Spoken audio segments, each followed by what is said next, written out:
அனைவருக்கும் வணக்கம். நம்ம டெய்லியும் ஹிந்து நியூஸ் பேப்பர்ல இருக்கக்கூடிய முக்கியமான செய்திகள பார்க்குறோம். இன்னைக்கு என்ன செய்திகள் இருக்கு அப்படிங்கிறத பார்ப்போம். இங்க பார்த்தீங்க அப்படின்னா, ராணா எக்ஸ்ட்ராடிட்டட் அப்படின்னு சொல்லி குடுத்திருக்காங்க.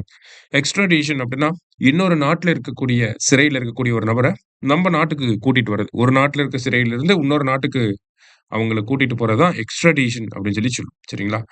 ஸோ யார் இந்த தகாவூர் ராணா அப்படின்னு பார்த்தோம்னா, 2008 மும்பை தாக்குதல் நடந்துச்சு இல்லையா? ஸோ அதுல ஒன் ஆஃப் த மாஸ்டர் மைண்டா இருக்கக்கூடிய ஒரு பெர்சன் தான் தகாவூர் ராணா அப்படிங்கிறவர். அமெரிக்காவோட சிறையில இருந்த தகாவூர் ராணாவ இந்தியாவுக்கு கூட்டிட்டு வரணும் அப்படிங்கிறது இந்தியாவோட நீதிமன்றங்கள்ல அவர் மேல வழக்கு போடப்பட்டு, இங்கே தண்டனை குடுத்து தண்டனை வாங்கி குடுக்கணும் அப்படிங்கிறது இந்தியாவோட ரொம்ப நாள் ஒரு கோரிக்கையாவே இருந்துச்சு. ஓகேங்களா? சமீபத்தில அமெரிக்காவுக்கு போயிருந்த இந்தியாவோட பிரதமர் நரேந்திர மோடி அவர்கள், அ அமெரிக்காவோட டொனால்ட் ட்ரம்ப் கிட்ட பேசி நெறைய ஒப்பந்தங்கள் அப்படிங்கிறது கையெழுத்தாயிருந்துச்சு. அதுல ஒரு விஷயம் தான் இந்த எக்ஸ்ட்ராடிஷன் ஆஃப் தகாவூர் ராணா அப்படிங்கிறது. ஸோ டொனால்ட் ட்ரம்ப் வந்து ஓகே சொல்லியிருப்பாங்க. அதுக்கப்புறமா அந்த எக்ஸ்ட்ராடிஷன் ப்ராசஸ் அப்படிங்கிறது ஸ்டார்ட் ஆயி, இப்போ தகாவூர் ராணா மும்பை தாக்குதல்ல முக்கியமான குற்றவாளியா இருக்கக்கூடிய தகாவூர் ராணா இந்தியாவுக்கு கூட்டிட்டு வரப்பட்டிருக்கார். என்ஐஏவோட நேஷனல் இன்வெஸ்டிகேஷன் அகாடமி இருக்காங்க ஏஜென்சி இருக்காங்க இல்லையா? நேஷனல் இன்வெஸ்டிகேஷன் ஏஜென்சி அவங்களோட ஆ ஸ்பெஷல் கோர்ட் சிறப்பு நீதிமன்றத்தில இவரு ஆஜர்படுத்தப்பட்டிருக்காரு. வழக்குகள் தொடர்ந்து நடைபெறும் அப்படிங்கிறத சொல்லியிருக்காங்க. சரியா? ஸோ தகாவூர் ராணாவ எக்ஸ்ட்ராடிட் பண்ணிட்டாங்க இந்தியா. அதான் அந்த செய்தி. அடுத்தது. CM lauds writer named for Bharatiya Bhasha Parishad அப்படின்னு சொல்லி குடுத்திருக்காங்க. அதாவது பாரதிய பாஷா அப்படிங்கிறது ஒரு முக்கியமான விருது. இந்தியாவுல இலக்கிய விருதுகள் அப்படிங்கிறது நெறைய வழங்கப்படுது. லைக் பார்த்தீங்கன்னா, சாகித்ய அகாடமி விருதுகள் இருக்கு. ஞானபீட விருது இருக்கு. அந்த மாரி one of the important award தான் பார்த்தீங்கன்னா, இந்த பாரதிய பாஷா விருது அப்படிங்கிறது. சரிங்களா? ஸோ இந்த பாரதிய பாஷா விருது தமிழகத்தைச் சேர்ந்த ராமகிருஷ்ணன் அவர்களுக்கு வழங்கப்பட்டிருக்கு. சரிங்களா? இந்த பாரதிய பாஷா அப்படிங்கிற இந்த அகாடமியே பார்த்தீங்கன்னா, கொல்கத்தால தான் அதோட ஹெட் குவார்ட்டர்ஸ் இருக்கு. அந்த அகாடமி இந்த வருஷத்துக்கான பாரதிய பாஷா விருது யாருக்கு குடுத்திருக்காங்க அப்படின்னா, நம்மளுடைய ராமகிருஷ்ணன் அவர்களுக்கு குடுத்திருக்காங்க. சரிங்களா? ஸோ இதுக்கு வந்து ரூ. 1,00,000 பரிசு தொகை அதெல்லாமே இருக்கு.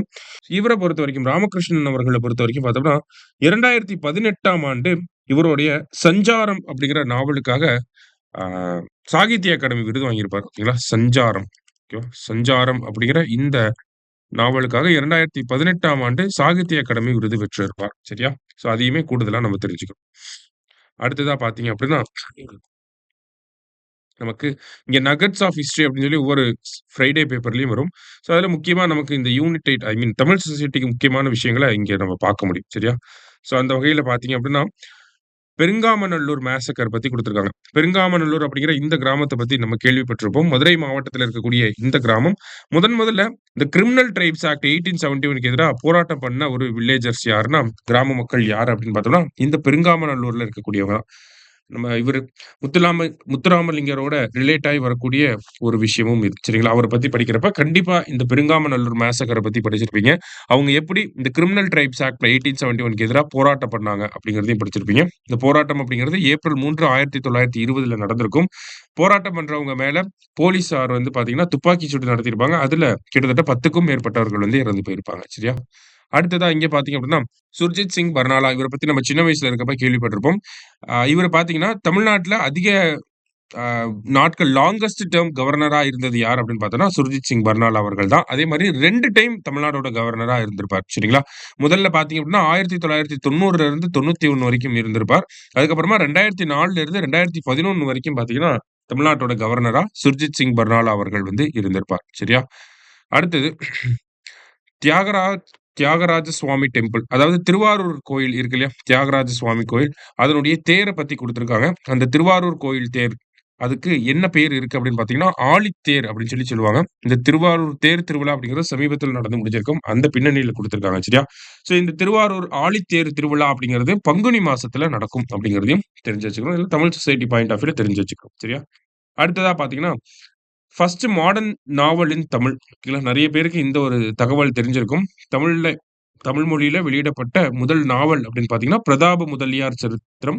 மாயூரம் வேதநாயகம் பிள்ளை தான் இத வந்து எழுதியிருப்பார். 1879ல இந்த நாவல் வெளியிடப்பட்டிருக்கும். பிரதாப முதலியார் சரித்திரம் சாமுவல் வேதநாயகம் பிள்ளை அவர்கள் எழுதியிருப்பார். 1879ல வெளிய வந்திருக்கும். சரிங்களா? வேதநாயகம் பிள்ளைய பொறுத்தவரைக்கும் பார்த்தா அரசு துறையில இருந்திருப்பார் முன்சீஃபா. அதுக்கப்புறமா நாவல்கள வந்து எழுத ஆரம்பிச்சிருப்பார். அடுத்ததா கொங்கு பகுதியில இருக்கக்கூடிய ஒரு ஜர்னலிஸ்ட்ட பத்தி குடுத்திருக்காங்க. எஸ்பி நரசிம்மல்லு நாயுடு அப்படிங்கிறவர் சரிங்களா? இவருடைய செய்தித்தாள் பார்த்தீங்கன்னா, சேலம் பேட்ரியாட் அப்படிங்கிற செய்தித்தாள இவரு நடத்தியிருக்கார். ஓகேங்களா? எஸ்பி நரசிம்மல்லு நாயுடு, சேலம் பேட்ரியாட் அப்படிங்கிற இந்த செய்தித்தாள நடத்தியிருக்கார். சரியா? ஸோ இன்றைய செய்தித்தாள்ல இருந்த முக்கியமான செய்திகள பார்த்திருக்கோம். நன்றி.